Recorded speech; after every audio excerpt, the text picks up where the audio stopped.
নানা বাড়িতে কোরবানির মাংস চুরি হলো, দায় এসে পড়লো আমার মায়ের ওপর। আমাদের বাড়িটা নানা বাড়ির পাশেই, আসা যাওয়া খুব বেশি, কিন্তু বিপদানেই আকাশ পাতাল। মামারা অনেক বড় লোক, বিশাল ব্যবসা তাদের বাজারে, টাকা পয়সার তেমন কোনো কমতি নেই। আত্মীয় স্বজন সবাই বড় লোক, গরিব বলতেই আমরাই। তাই কোনো কিছু ঘটলেই দোষ হয় আমাদের। আমরাও ভালো অবস্থাপন ছিলাম।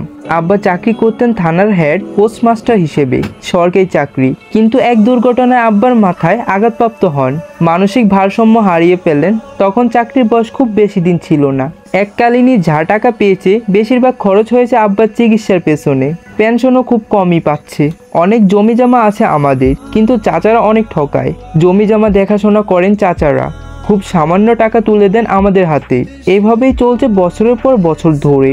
গতকাল কোরবানি ঈদ ছিল, বড় একটা গরুর কোরবানি দিয়েছিল 3 মামা মিলে। আজ আমরা এসেছি নানা বাড়িতে, আরও অতিথি এসেছে এখানে। আমার অন্যান্য খালারও এসেছে। নানা বাড়িতে অন্যান্য মেহমানদের যেই রকম দাম দেওয়া হয়, আমাদেরকে সেইভাবে মূল্যায়ন করা হয় না। এটা তো সেই ছোটবেলা থেকেই দেখে এসেছি।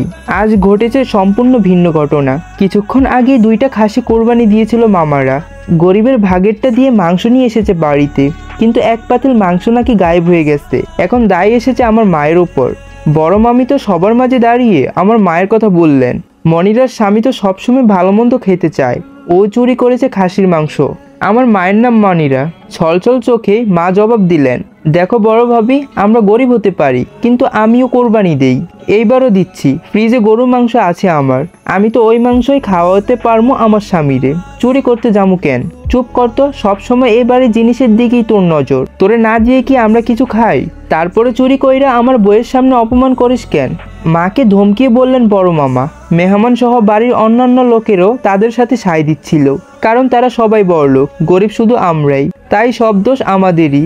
আমি ইন্টারমিডিয়েট পাস করেছি, ভালো একটা ভার্সিটিতে চান্স পাওয়ার জন্য কোচিং করছি। আমার সহ্য হলো না মায়ের উপর দেওয়া এই অপবাদ। বারবার মাকে অপবাদ দিচ্ছে ওরা। কেউ চায় না আমরা এই বাড়িতে আসি। মাকে কেন মানাতে পারি না, দৌড়ে দৌড়ে চলে আসে বাপের বাড়িতে। ওরাও দায় এড়াতেই বিভিন্ন প্রোগ্রামে দাওয়াত দেয় ঠিকই, কিন্তু সব মেহমানের সাথে বসিয়ে খাওয়ায় না। সবার শেষে যা থাকে তাই খেতে দেয়। কত বড়জন বোঝা আমরা। জীবনে কোনো কিছুতেই সাহায্য চাইনি আমরা নানা বাড়ি থেকে। আজ ভরা বাড়িতে তাদের অন্যায় অপবাদ চুপ করে থাকবো কেন? আমিও সমান জোরে গলার জবাব দিলাম, কি প্রমাণ আছে যে আমার মাই চুরি করেছে? তোর মা এই বাড়িটা না খাইলে খাওয়ান হজম হয় না। বড় মামি জবাব দিলেন, আমি এইসব জিজ্ঞেস করি নাই, আমি জানতে চাইছি কি প্রমাণ আছে যে আমার মাই আজকে খাসির মাংস চুরি করেছে। তোকে বাড়ি ফ্রিজে যাই চেক করলেই সব পাওয়া যাইব। বড় মামা বললেন, চলেন তাহলে আমাগো বাড়িতেই যাই, ফ্রিজ চেক করবেন। আমি চিৎকার করে জবাব দিলাম, আমরা এত ছোট মন মানসিকতা না। এক পাতিল মাংসের জন্য ননদের বাড়িতে ফ্রিজ চেক করবো? যা হইছে হইছে, এবার থাম। বড় মামি প্রসঙ্গে এড়াতে বললেন, কত বড় মন মানসিকতা আপনার? এত সাধু সাধু কথা বলছেন এখন? আপনি নিজেই প্রমাণ করবেন যে আমার মাই চোর। প্রমাণ করতে পারলেই আমার মায়ের বিচার হবে, অন্যথায় আপনার বিচার হবে। কত বড় সাহস রে তোর, আমার বাড়িতে দাঁড়িয়ে তোর বড় মামির বিচার করতে চাস? সব কথা ভুলে গেলি নাকি? এই বাড়িতে আসলেই তোর বড় মামি কিন্তু তো করে সবকিছু খাওয়ায়। বড় মামা চেঁচিয়ে ধমকে সুরে বললেন, হ্যাঁ খুব খাওয়াইছে তো। তার চেয়ে বেশি চোরের অপবাদ দিছে আপনার বউ। মা এসে আমার গালে কষে চড় দিলেন। তোর বড় মামার মুখে মুখে তর্ক করিস, শরম লাগে না? বুঝলাম মা চাচ্ছে না আমি তাদের সাথে তর্কে জড়াই। ভাই বোন সহ মাকে নিয়ে আমি চলে এলাম নিজের বাড়িতে। আব্বা বাড়িতেই ছিলেন।